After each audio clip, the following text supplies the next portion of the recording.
Yes to yes, ça me fait plaisir de te retrouver après de nombreux mois d'absence. Donc j'ai eu pas mal de petits retards sur la régularité de mes posts. Je t'en ferai part après. Je pense à tous tes objectifs que tu ne vas pas réaliser. Non pas que je te connais, mais parce que comme 99% des gens qui font des bonnes résolutions, tu ne vas pas les tenir. Est-ce que tu sais pourquoi tu ne vas pas tenir tes bonnes résolutions? Je vais te le dire. En fait, une bonne résolution n'est rien d'autre qu'un souhait. Un souhait sans action, sans volonté, il ne se passe rien. Tu vas peut-être le tenir une semaine, 2 semaines, et après, ça s'en va. Tout ça pour vous dire.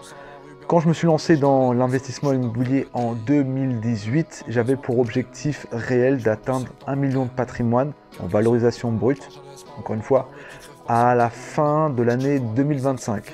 Je me trouve actuellement en 2022 et ça, je l'avais marqué dans mon cahier d'objectifs en date butoir de 2025. En 2022, je vais l'acquérir. Pourquoi je vous dis ça? Parce que la plupart d'entre vous qui voulaient ne serait-ce que commencer à investir ou essayer de développer différentes sources de revenus, car le Covid vous l'a appris, vous n'êtes à l'abri de rien. Et quand je dis à l'abri de rien, du jour au lendemain, tout peut s'écrouler. Et si vous restez concentré avec une seule source de revenus, c'est banqueroute. Il faut que vous compreniez une chose. L'investissement est risqué, oui. Mais ça ne veut pas dire que ça va l'être pour vous. Je connais des personnes qui ont investi des sommes astronomiques et qui dorment très bien la nuit. A contrario, d'autres personnes qui ne veulent plus investir du fait d'avoir une mauvaise expérience avec l'immobilier. Vous devez absolument comprendre qu'on n'a rien sans rien.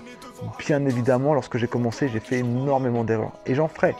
Mais ce n'est pas pour autant que je vais m'arrêter. Quand je fais la somme des différentes sources de revenus que j'ai, j'en ai 12 actuellement, si on considère un locataire comme source de revenus. Et je ne parle pas des différents placements type SCPI et autres. Non. Je dors mieux la nuit avec plus de sources de revenus, pourtant je devrais avoir plus d'inquiétude. Vous devez comprendre que l'investissement est toujours bénéfique pour vous parce que l'argent travaille pour vous. Est-ce que votre salaire vous convient? Ou est-ce que votre salaire vous correspond-il? Est-ce que vous n'avez pas l'impression d'être sous-payé? Tout le monde va me dire oui. Qu'est-ce que vous avez mis en place pour augmenter votre valeur? C'est très facile, mais réellement, c'est très facile d'adopter un esprit pessimiste ou un esprit d'analyse en étant rationnel sur certains faits, mais lorsqu'il s'agit de votre avenir, vous n'êtes pas prêt à vous prendre en main. Vous n'êtes pas prêt à vous prendre en main. Vous n'êtes pas prêt à vouloir changer les choses. Je fais les choses que je dois faire. Je travaille de 9h à 18h. Peut-être comme vous. Peut-être que des fois, vous avez des horaires où vous commencez un peu plus tard.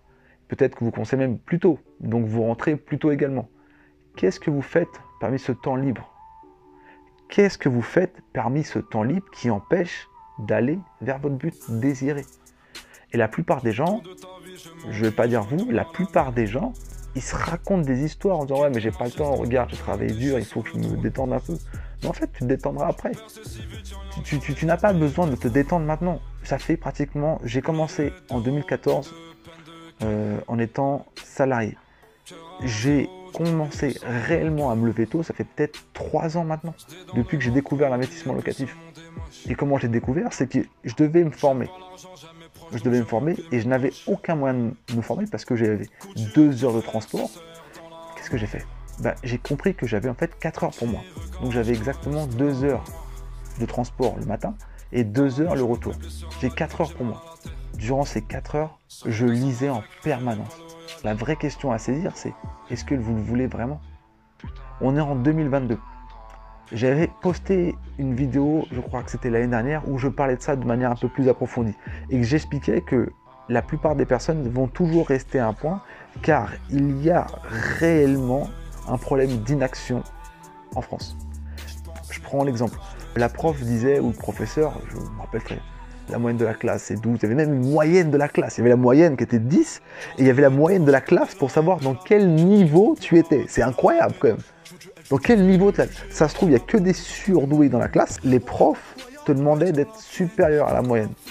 Ils ne te demandaient pas d'être à ton niveau, ils te demandaient d'être supérieur à la moyenne. Donc toute ta vie, on t'a dit, il faut que tu sois supérieur à la moyenne. En aucun cas, ça va développer ton talent. Pourquoi? Parce que tu ne peux pas être dans la moyenne et réaliser des choses exceptionnelles. C'est impossible. Il faut forcément que tu ailles dans les extrêmes. Tu n'as pas le choix. La moyenne ne paye pas. Et on voit comment? Classe sociale. Qui c'est qui trinque le plus? C'est la classe moyenne.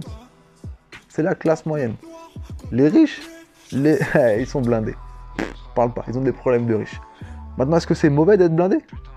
Est-ce que tu te sentirais moins bien, frustré si tu étais blindé? Bien sûr que non. Être riche t'offre plus de solutions, plus d'options. C'est tout. Fais ce que tu as à faire. Fais le bien, mais ne te raconte pas l'histoire. Ne te mens pas à toi-même. 2022, ce sera la meilleure année de ta vie pour investir. Que ce soit dans l'immobilier, dans la bourse, dans la crypto, dans les NFT, ce sera la meilleure année de ta vie. Si tu en as conscience et que tu utilises toutes tes capacités. Dis-moi dans les commentaires quel est ton projet pour 2022, quel est ton rêve et quelles sont les actions les plus urgentes que tu vas mettre en place pour les réaliser. Ciao.